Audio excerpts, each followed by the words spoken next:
Will digital ever, usurp traditional media channels, do you think? I mean, you seem to suggest that now beauty brands are moving away from glossy magazines and so on into digital.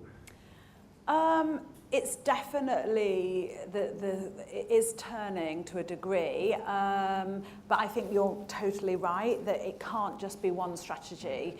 It's part of a wider strategy, because there are still huge amounts of consumers who still want to engage in those let-go moments and pick up a magazine, and we can't forget that that's a really important vehicle, and that those editors still have a voice.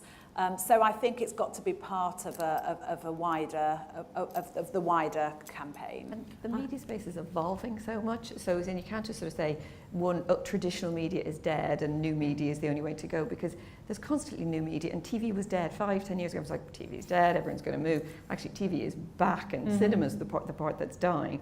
But cinema will come back, and things will evolve and change. And so what you have to constantly look at is the mix, because as you recruit new consumers, they want different things, they'll behave in different ways. But it's just about, every medium requires its own thought and approach.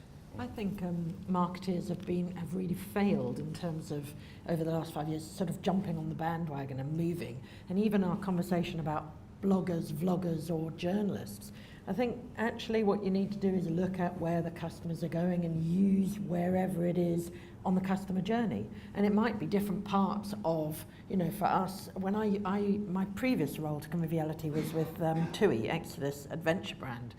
And you look at, a lot of it would be online, and then some of it would be through call centre. And my point is, you just have to follow where people are and the audience that you're talking to. We were talking to empty nesters. So a lot of people thought initially they're not going to use digital, but they just use it in a different way at a different stage of the journey.